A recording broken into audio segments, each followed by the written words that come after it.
Thank you all for coming tonight. My name is Brian Farrell. I'm giving a talk tonight about food ethics, subtitled Humans, Pets, and Animals We Eat. For those of you who don't know, I'm a faculty member here at Virginia Tech, and I also advise the Freethinkers at Virginia Tech. Before we go any further, I would like to provide some content notes for this talk. There is going to be video, audio, and extended discussion of euthanasia, animal slaughter, animal suffering and abuse, and the death penalty.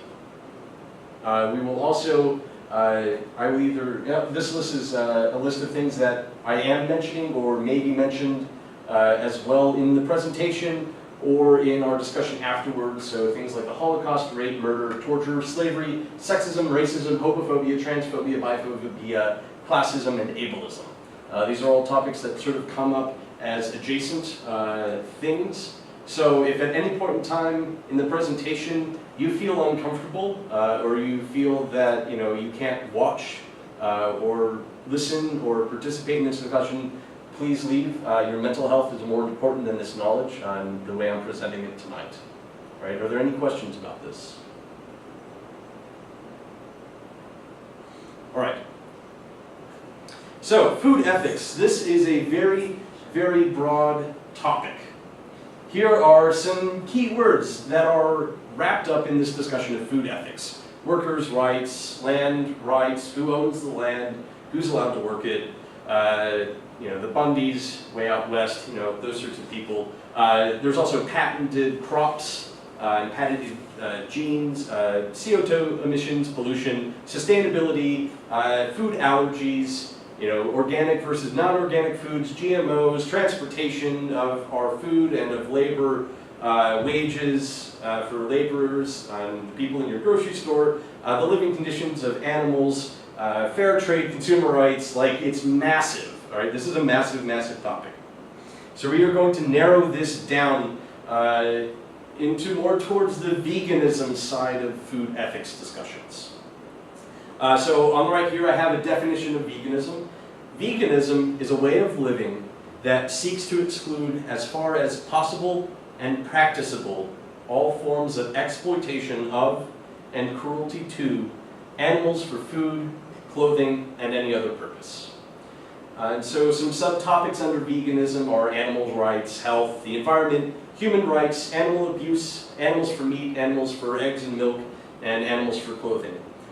Basically, the stance of veganism is that it is unethical to consume animals or any animal byproducts because the consumption of is inseparable from the exploitation of animals and cruelty towards animals. But even this is too big of a topic for me to talk about tonight. So we're going to narrow this further into animals for meat. So we're talking about things like animal abuse and animal rights, the slaughtering of animals, and also related to that are health and the environment. But even that is too broad for this topic tonight. So narrowing it further, the ethical responsibility that we humans have when slaughtering animals. It's important to note that what I'm talking about tonight is going to be talked about in the context of white, middle class and upper class, 9-to-5 job type having people. People that look and live very much like me. There are intersections with a whole lot of other identities, but we're going to skip over those intersections with poverty, class, social status, culture, and so much more. They're all relevant and they're all important to this conversation, but we're going to start here, especially since I imagine that with this perspective and in this context, it's something that most of you either are or can easily relate to. So, we're going to start with heavy hitting. We're going to start with a video of a cat being euthanized. How many of you have actually witnessed an animal being euthanized? And that's why I want to show this video, because some of you have seen this, but not all of you have. So this is the part where the content note at the beginning starts coming into play very heavily. This isn't a medical video, so this isn't like a veterinary school giving a play-by-play walkthrough of how euthanasia works. This is an owner filming their cat being euthanized as part of their memories. And I want to show this video so that you can see what this looks like, right? And to also sort of set the stage, because we're talking about how we treat animals broadly, and I think this is a key component. All right? So, let's go to the video.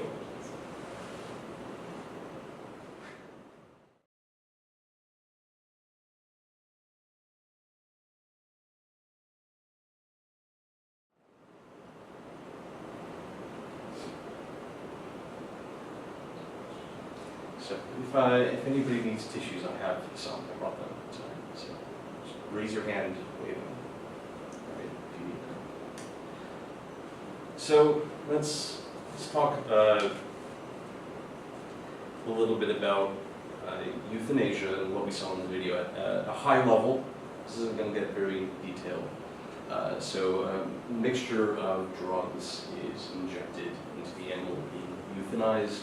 In cats, it's done in the back leg in this video. I believe it's also done in the front leg. The mixture works to numb pain and stop the heart of the animal.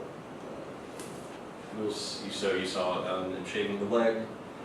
You saw the injection, and you saw using a stethoscope to listen for a heartbeat to confirm that the cat is deceased. Euthanasia is something that we do with the intent to be merciful. It's something we do to pets that we love very, very much, who are perhaps dying of cancer or some other terminal illness or an injury that makes their life very, very painful, and something that turns their life into a life of suffering until they die. And so the sort of trade-off there is often trying to figure out at what point is it kinder to my pet to euthanize them so that they don't live out the last days or months of their life in pain. So this is essentially a quality of life trade-off that we have here, right? And this is something we do for humans as well. A good recommendation that comes from a lot of different people is you should have a discussion with the people you love who might be caring for you in the last days of your life about at what point you would like life support to end for you. And these are quality of life sort of discussions. Is it worth taking drugs that might extend my life for another several months, but they're going to make my life very difficult to live? I'm going to always be in the hospital and barely able to talk, and I won't be able to go out and move around or enjoy anything else. These sorts of things are also connected with right to die movements. We're setting those aside and not talking about them anymore in this presentation. But euthanasia, it's intended to be an act of compassion, right? So I want to contrast this with the video inside of a slaughterhouse. This is not as emotionally charged as the previous video, so take a deep breath and sigh. Okay. The video that I'm presenting here is from the maker of a device called a captive bolt gun. The captive bolt gun is very similar to the guns that you are all familiar with, but with the modification of the bullet equivalent being trapped inside the barrel, so the bullet doesn't actually leave the gun. So what you have is a charge. Most of the videos you can find on YouTube of this involve ones that are powered with compressed air, but it can be charged by any other compressed gas, along with gunpowder. And what they do is they shoot a bolt out the end of the barrel, and when it goes as far as it possibly can, it gets retracted back in. This is a device that is used to stun animals. And cool, I covered all of the basics of how the captive bolt gun works. This video here is a very teensy part of what goes on in the slaughterhouse. It's just demonstrating the use of the captive bolt gun. So, let's go to the video.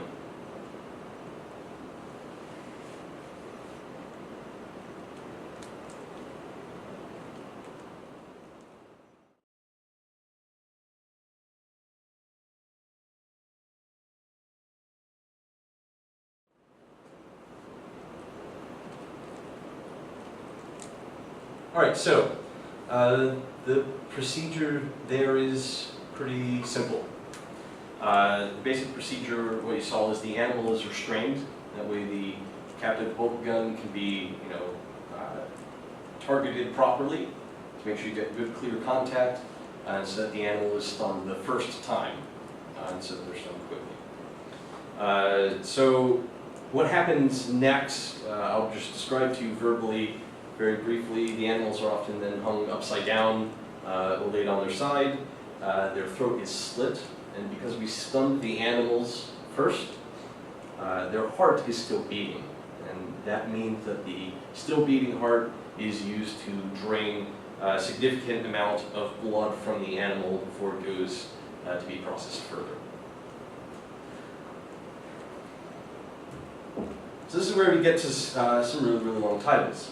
This is referencing part of the U.S. Code, the Code of Federal Regulations, Title IX, Volume 2, published January 1st, 2011. I'm talking in the next few slides about Chapter 3, Subchapter 8, Part 313, the humane slaughter of livestock. And the sections are point 5, point 15, point 16, and point 30. And what these describe are a variety of approved methods for rendering animals unconscious before they are put through the rest of the slaughterhouse process. So the first one is gas. And these paragraphs are very similar. I'm going to read this one aloud to you, and then I'll point to key parts in the next few. So these come from two different parts in this code. The first is, the animal shall be exposed to the carbon dioxide gas in a way that will accomplish the anesthesia quickly and calmly with a minimum of excitement and discomfort to the animals. And the second part is, in driving the animals to the anesthesia chamber, electrical equipment be used as little as possible and with the lowest effective voltage. I want to point out two key phrases. The first is, with a minimum of excitement and discomfort to the animals. So even the Humane Slaughter of Animals Code recognizes that it cannot be done without the discomfort and without the excitement of the animals. And by excitement, I think they mean like anxiety, not like, oh, I'm so excited to go to the slaughterhouse excitement. And then again, in driving the animals to the anesthesia chamber, here what they're talking about is getting the animals unloaded from the truck and into the chamber that they use to gas the animals. Be used with as little as, electrical equipment be used as little as possible and with the lowest effective voltage. Not electrical equipment cannot be used at all, right? And electrical equipment works by causing pain to the animals so that they do what you want. There's a very similar thing for the captive bolt gun, which is the video I just showed you. You'll see the animal shall be stunned, minimum excitement and discomfort, and that in driving the animals, electrical equipment as little as possible and with lowest effective voltage. Next one is firearms. The animal shall be shot with a minimum of excitement and discomfort. In driving the animals, electrical equipment used as little as possible with the lowest effective voltage. And then electrocution is the other option for stunning the animals. With a minimum of excitement and discomfort. What's interesting about this paragraph is that it's sort of more distant from the process than the other three examples. They shall be exposed in such a way that will accomplish the desired result, as opposed to stunning the animals. So there's an interesting change in how the language is used here. I don't think it means that much, but I think it's interesting. In driving the animals, electrical equipment be used as little as possible and with the lowest effective voltage. So the question here is this humane treatment of animals?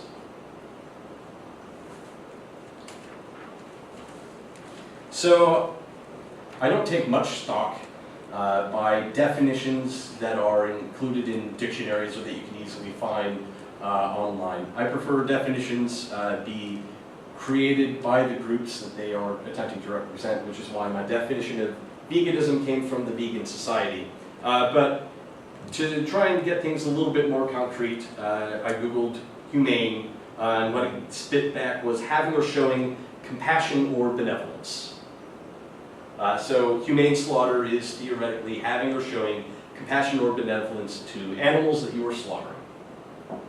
That's not necessarily the best or the only definition of humane, but it's something that I think will help make a little bit more concrete what we talk about when we talk about humane slaughter. So yeah, is animal slaughter compassionate? And you might have seen that video and heard the text descriptions and been like, yeah, that doesn't seem that bad. So this is where we start pulling in humans, and we talk about the death penalty. This graph comes from deathpenaltyinfo.org. I'm citing deathpenaltyinfo.org, but I ran these numbers by several different other places, and they are more or less agree with each other. There's, you probably add or drop a few from source to source, and that's going to vary based on the year that the data was collected. This is from 2011, and also methods of collection may yield slightly different results, whether or not you include the federal government or its territories, or so. You may not find these exact numbers, but I think you will find similar numbers. So this is a table, the method of execution, the number of executions since 1976 up to 2011, and the number of states authorizing the method. And so you see here that these have actually wound up accidentally or intentionally being ordered by this last column, the number of states that authorize that method, which also corresponds with the number of executions by that method, which sort of intuitively makes sense. And you'll see at the top is lethal injection, which is essentially euthanasia. It's basically the same process and the same concepts. You inject a drug that blocks pain and slowly stops the heart. Then you go down to electrocution, which is a method that is approved by the Humane Slaughter of Animals Act for rendering animals unconscious. The gas chamber, also a method approved for rendering animals unconscious. Hanging and then firing squad, also a method listed in that act for rendering animals unconscious. You will note, however, that lethal injection is not listed in that code if you go and look it up. So that's weird, right? It's a little weird. It's also important to look at the numbers here. The highest number of executions were done by lethal injection, 1,262. The next highest, 158. 88% of injections, 88% of executions were done by lethal injection. That other 12% covers everything else. Humans, pets, and the animals we eat. Why is there a difference in how we euthanize animals, how we euthanize humans, how we slaughter animals that we are intending to eat? There's a lot of ways to kill animals. Are all of them really equivalent to each other? Is using a captive bolt gun to stun an animal and then slitting its throat, letting its heart pump out all the blood, and then killing it by some other means equivalent to lethal injections? Is it equivalent to euthanizing your pet? That's the question here. But I want to check in with reality. There was a report done by the Government Accountability Office called the Humane Methods of Slaughter Act, USDA has addressed some problems but still faces enforcement challenges. This is where we start talking about compliance with the Humane Methods of Slaughter Act. I showed you a video that's from the clearly biased perspective of a captive bolt gun manufacturer, but that's not necessarily the reality in slaughterhouses. Question? Well, I just wanted to comment that the reason we don't use lethal injection for animals we eat is we don't want to run the risk of any poisonous chemicals in meat. Right. I think that's an important thing to keep in mind. We can address that in discussion later. So compliance with the law. Here's a massive paragraph from the text that sort of sums up their findings.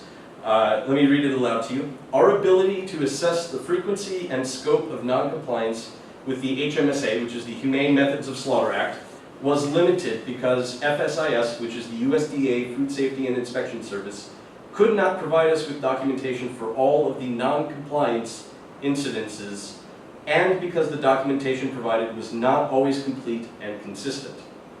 The 553 non-compliance records that the agency provided to us show that between January 2001 and March 2003, there were 675 HMSA violations at 272 facilities, approximately 30% of the more than 900 slaughterhouse facilities in the United States. The most prevalent non-compliance documented was the ineffective stunning of animals, and in many cases resulted in a conscious animal reaching slaughter. That is a massive paragraph. Let's review the important parts. So this study found that there were frequent violations of the HMSA.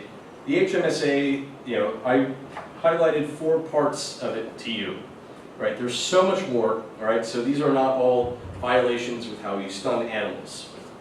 However, most of the violations were related to improperly stunning animals. Many, not most, many. And it found that in those cases, it was flat out ineffective. So animals are slaughtered then further down the line while they're conscious. It's also important to note that this is a lower bound on violations. In this paragraph, the writers note that there were problems with the documentation from slaughterhouse inspections, right? Both in its presence or absence, and also its internal consistency and how detailed it is. So the problem could be some unknown quantity worse than what they actually discovered here. And I also want you to be aware of the timeline on this. The Humane Methods of Slaughter Act was put in place in 1978. This report was written in 2004. This is over 20 years worth of time for slaughterhouses to become compliant with the HMSA. And there are a lot of problems with compliance. So I want to revisit what goes on in a slaughterhouse. This video is far more graphic than the previous video inside of the slaughterhouse. This is the last video that I'm going to show.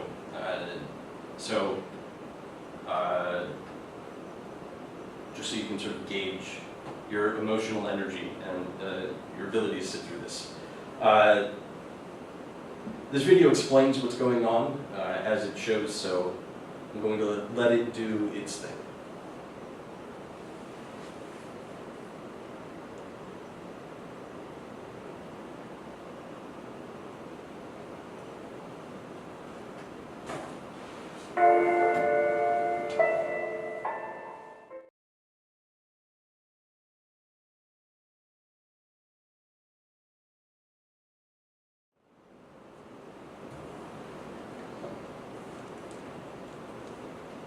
How are we doing? Are we doing okay? Okay. So that video was published in 2015. You can see clearly that the practices there are nowhere close to the standards that we talked about. It's obvious that the treatment of pigs in that facility is not humane in any way, shape, or form. And the Government Accountability Office report that I just talked about suggests that the sorts of things that were happening in this video are not uncommon. It doesn't say that they're happening in a majority of facilities or 49% of facilities, but what its report has indicated is that they're not like rare occurrences. this isn't happening at 1 or 2 slaughterhouses of the 900. This is happening at around 30%. And it's also important to understand the report does not claim every single one of those slaughterhouses that had a violation were as bad as this one. But there's sort of an admission that we're having difficulty right now getting a hold and getting a good grasp of how bad the problem is and sort of across the United States. And there have been some changes to reporting methodologies and training in order to help address some of that. So if we are revisiting slaughterhouses, I want to also revisit humane. So euthanasia, I think, is humane because it's used to end needless, excessive suffering of animals. It's done using empathy and reason to determine what is best for the animal, right? Is it better for my dog to suffer in pain and be unable to eat and slowly starve to death? Or is it better for my dog to experience some moments of discomfort and the anxiety of going to a vet and the anxiety and the small amount of pain with the shot while being comforted by his family? Humane animal slaughter regulations are designed with many competing interests. So there's interests of, welfare advocates, but there's also the business interests from companies who make animal products. And it's important to understand that the business entity in and of itself has no intrinsic obligation to care about the welfare of the animals. This is why regulation is essential. It's also important to note that the slaughtering of these animals is not done in the best interest of the animal, right?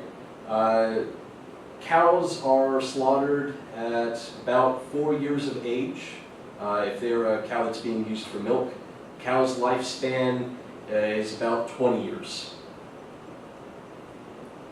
So this isn't like they're near the end of their life anyway.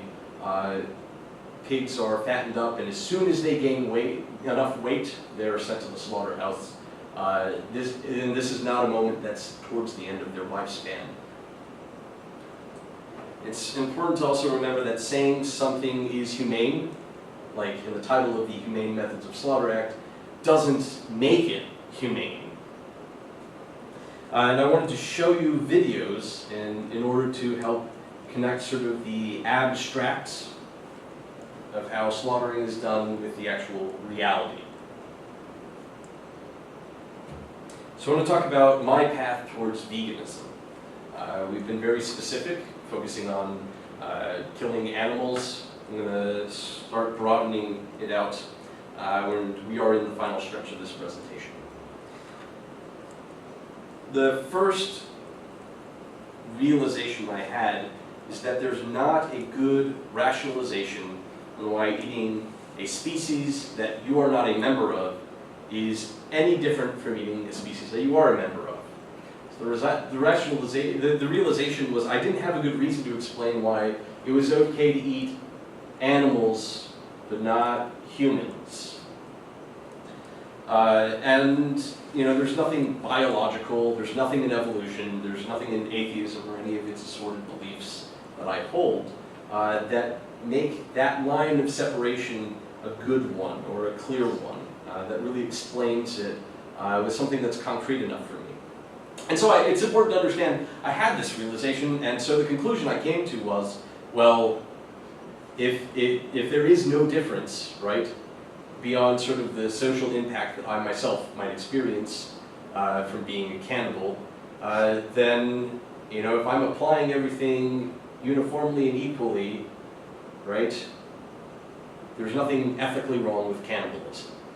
And that's the position I vocalized the last time we had the big conversation about food ethics when we strayed in towards veganism, was that there's nothing inherently unethical with cannibalism because, we're part of a larger ecosystem, and There's not like a very clear and defined boundary. It's all sort of spectrum. And so species that aren't, species that aren't my own seem sort of like an arbitrary point to put it. But then I had a thought about it. And then I realized that I, in fact, I'm okay with the abstract idea of eating other humans' flesh. An important point for me was that it would be consensual cannibalism. So I don't go and kill somebody and eat them, right? Somebody says, hey, feel free to kill me and eat me, right? The person that I am eating in my ethical view of cannibalism has to have given consent, right, to be eaten.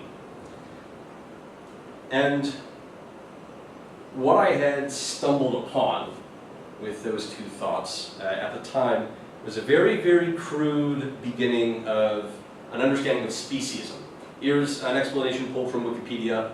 Speciesism involves the assignment of different values, rights, or special consideration to individuals solely on the basis of their species membership. Species is an artificially drawn line. It's important to understand. You can read more about this by Googling species problem. But species is designed to sort of try and categorize animals. It's not something that's inherent in nature. It's not something that has a clear-cut definition. It's something that's sort of constructed by humans. And the other thing I have realized with those realizations are that animals have agency, right? They have the ability to determine when they're hungry and when they're thirsty, right? They have the ability to decide to go forage for food. They have the ability to negotiate sex with other animals. They have the ability to decide that they want to go live somewhere else. This does tie into sort of a larger discussion external to this presentation about whether or not any of us have free will. But the key conclusion here is that the free will of animals, I could find no evidence for being different from the free will of humans. So what I think the burden of somebody who eats meat in today's society, based on sort of general heuristics, where you get your meat, and the fact that you probably do eat meat, I think you have a burden. You have to explain two things, and I put in likely because you may not be in the position where you have to explain these things. The first is you have to rationalize why the difference in how we kill humans, pets, and animals is acceptable. We have seen, I've given evidence for the methods for slaughtering humans, pets, and animals are different. So you have to explain why those differences are ethical and why they are acceptable to you. And the other thing you have to rationalize is why the reality, not the ideal of what you think slaughterhouses should be like, but why the reality of slaughterhouses is acceptable. And that reality is there are a lot of not only food safety violations, but also theoretical ethical violations based on the Humane Methods of Slaughter Act. In order to kickstart this conversation, I want to go through some fallacious carnist arguments. The language here gets a little bit biased, but there is no other real good word to describe people who eat meat than carnist. So the fallacious arguments are it's natural, it's necessary, it's normal, or that it's nice. And I hope none of you are truly swayed by this. I suspect all of you have something deeper, but I want to address this top level so that we can get to the deeper stuff quicker. So the first argument, eating meat is natural. Humans are omnivorous. So the fact that we can eat animals and plants, right? But we have to remember that just because we can do something doesn't mean we should. And just because we can do something doesn't mean it's ethical. We can kill other people, but that doesn't mean it's ethical to do that. That meat products are necessary. We actually do not require animal products to survive as a whole. There may be some people in the world that actually do require animal products to survive, but in this society and this world, we don't. There is not really good evidence that even a significant fraction of the population needs to eat animal products. There are, I didn't look the numbers up, but there are tons of vegans out there who have lived an absurdly long period of time as a vegan, and with proper diet and nutrition, right, no problems. It's important to note that maybe you have an anecdote of a friend who went vegan and then they got really sick and then they couldn't stay vegan because of that. That's most likely, if I were to guess, an issue with an improper change in diet, because we are raised in a society that explains a diet that involves animal products, not just meat, but also things like milk and eggs. So you have to sort of relearn what you've been taught about how to have a properly balanced diet.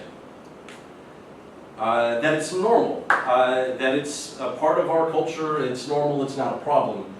And so was the slavery that you were taught about in middle school and high school at one point in time. Slavery was normal in the United States. There's also forms of slaveries still extant in the United States, but that's a topic for a different presentation. And sexism, racism, homophobia, transphobia, biphobia, classism, and ableism are all things that are normal in our society, but that does not make any of those things ethical.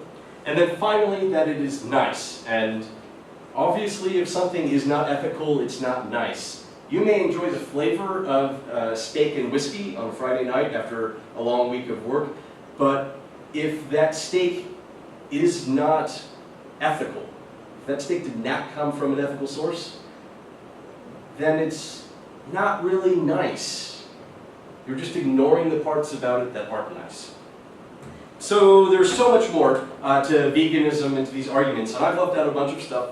Quick review of some stuff I've left out. The production of eggs and milk, how local farmers interact with this system and what may or may not be different with them, how leather and clothing work and ethical considerations there, fishing and hatcheries for producing fish-type products, how the environment is impacted by the mass production of animals, everything that comes before slaughtering animals, and everything that comes after it. And a reminder that this focus on this presentation was really on slaughtering practices. And the question, is it ethical to slaughter animals? So there were disturbing videos, and we talked through some stuff that is really unsettling. So I'd like to provide access to some counseling resources. The first is the Raft Crisis Hotline. They are a local 24-hour hotline. It gets passed between different groups, so depending on when you call, you could talk to either somebody who's like an office administrator who will get you connected to a counselor, or if you're calling at this time of night, you may wind up getting connected to a student or some other on-call therapist. Their website and their phone number are up there. And then also the Cook Counseling Center, who holds more like 9 to 5 hours. They're on campus, they're near Shifford by that traffic circle, and there's their website and phone number. So, do you have any questions about the presentation or anything?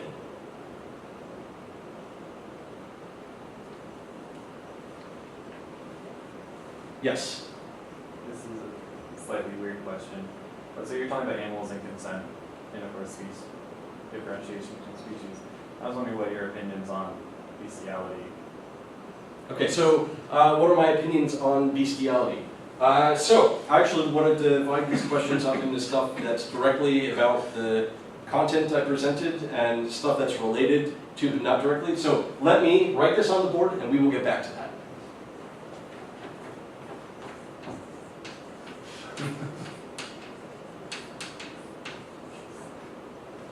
Any other questions?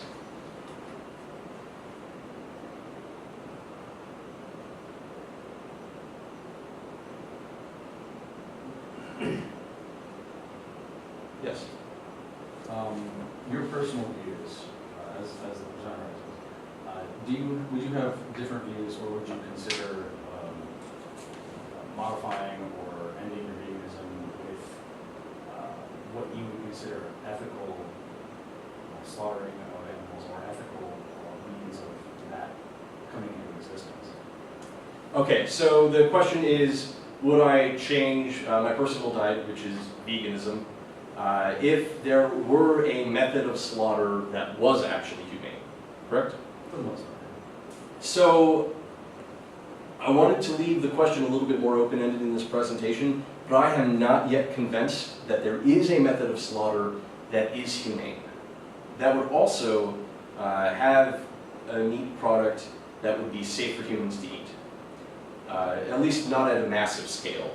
So the only ethical form of slaughtering that I can think of is euthanasia of animals when they are living a life that is more suffering, when their quality of life has dipped below whatever that point is that we sort of socially agree is unacceptable. At which point you have a whole bunch of dangerous chemicals in the animal, so it's not safe for human consumption. Plus, if they are at that point, they're likely dying of a disease, which means it's probably not safe for you to eat their flesh. So my personal stance is that I'm yet to be convinced that there is a method of slaughter that is actually humane. And so this is sort of the same as my stance on gods, right? I am yet to be convinced that any god exists. I'm open to one, but I cannot imagine what would actually be a god that is extant. You know, so I can't, in the same way I can't imagine that there is a god that is extant that we could potentially find, I can't imagine a method of slaughter that is actually meets the burden of being humane. Other questions? I've got commentary. Yeah, we'll save that for discussion. Yeah.